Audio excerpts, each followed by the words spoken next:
Welcome to this supplementary presentation for OBS.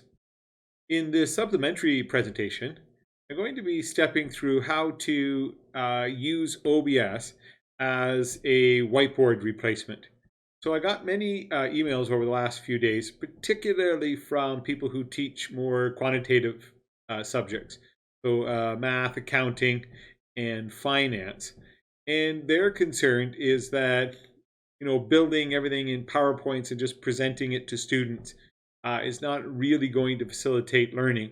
What they really do, and what they think is really important pedagogy, is putting a problem up on the board and solving it line by line by line. So how do we replicate that classroom whiteboard experience online? And one thing you can do is to use a document camera. So that's what I'm going to be talking about in this lesson today, is how to use OBS and add a document camera to it so that students can see the professor writing, and the professor can talk them through the problems. So there's a few ways of doing this, of accomplishing it. One thing you could do is get a document camera. If you have access to one, uh, that would be ideal. You could use a GoPro. Maybe, I don't know if you can steal one from one of your teenage children or one of their friends or something. Some of the kids have these GoPros, and you could use a GoPro. Essentially, a GoPro shows everything that you see. So this could really be a powerful tool. Or if you don't have either of those, you could build your own, and that's what I've done here. I've built my own document camera, but the principle is the same. So whether or not you're using a real document camera, a GoPro, or you're building your own like I've done here, it's all the same principle. Before we get started, I've taken some video on my phone of the environment that I set up for the document camera, so you can get a sense of what I've built here in my basement for a document camera. So I'll show you that video, and then we'll proceed. So this is the environment that I've set up in my basement home office, and you can see that I've got a video camera on a tripod, and the tripod is high above a desk, and therefore I could sit underneath the tripod and right onto the table. And I've hooked up my laptop right in front of that, so I'll be able to monitor everything I've done. And then the only other thing that I need to show you, and I'll show it a little bit later again, is this unit, this cam link. The cam link is what joins the video camera to the computer and allows it to live stream, or in our case, hook directly up to OBS. So that's in the environment, and just made sure I have enough light here on the paper so that it comes through clearly. Now what I can do is to turn the document camera on. And as you can hear right now, this has created a problem. Ended up having to re-record this because it created an echo. But it's a good lesson, so I thought I'd keep it in. So I'm going to bring over my OBS. And what you can see is down here is audio mixer. So let's do this really quickly here. So now I've turned off the volume. I see that I turned that right down, the volume on the doc cam. And so by doing that, I've been able to remove that echo. And so this is actually a good sort of side note in this lesson. This audio mixer, my recommendation is that you only mic yourself once. And so if you have two different sources on that both have a mic, shut one down so that you don't get any echoes or problems. So for now, I've shut the doc cam down. So just one more thing to show you before we start actually playing with the doc cam.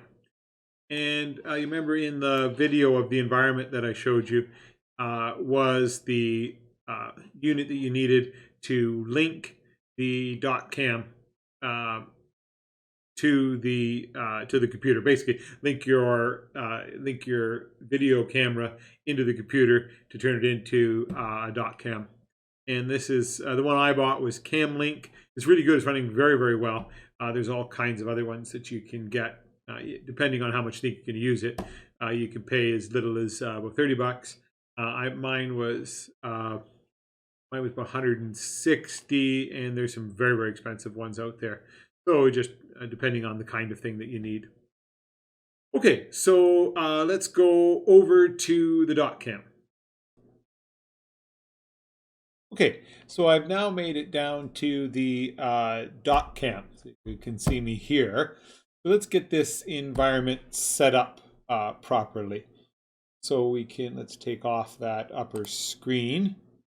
And now we see we have the screen here in front of me. And as I'm not sitting here, we can get rid of this camera. And we'll add this built-in camera from my laptop, so you can see me here. And we'll span this out. And let's just get me right into the corner here. That's all cleaned up. Okay, so what I've done is I've brought OBS to my laptop computer so I can see exactly what the students are going to see and make sure it's perfect. I've expanded the dot camera to take up most of the screen, and then just put this little camera from my computer up and running so students can see me. So now the environment's all set up. Students can see you, you can talk to them, and they can see what you're going to write. And you can treat this exactly like a whiteboard. Build your own doc camera. So what I've done is I've got a kind of little cup here of different colors of Sharpies. You know, it's the same with whiteboard. You could try which colors work best for you. Start with blue here.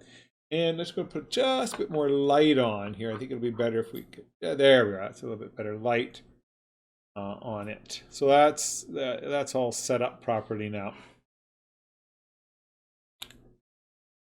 Okay, so now it's time to lecture. Now I don't use a lot of whiteboard, but let's say I was teaching math. So get some math problem here. Something easy so I don't make a mistake. Let's say 7x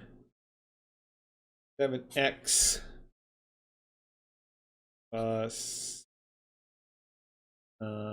y equal to 4x, and teacher wants me to solve for x. So y is equal to 4x, 7x, y, I guess, is equal to minus 3x. I think I got that one right. Right. Complicated math. But that's basically it now. You can use the tool for teaching anything as a whiteboard. And so some things to think about, you could try to fill, I put it right in the middle, but you can fill it up, right, for students. Use lots of paper. Write fairly large. I think the Sharpies are probably about the best thing to use.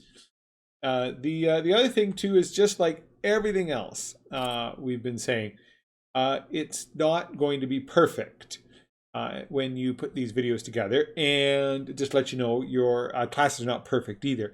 Nobody delivers a perfect class without any little problems, or even you make a mistake, right? Let's say you made a mistake and you forgot your negative sign here in our complicated equation, well, then you can fix it and move on. I mean, you could make those kinds of mistakes in class. You don't have to re-record these 100 times to get them perfect. It's treated exactly the same as a classroom. And so, yeah, some things to really think about are really just, maybe I'll leave you with a few final words here. One is to during these times, right? During these really, really challenging times, relax. And maybe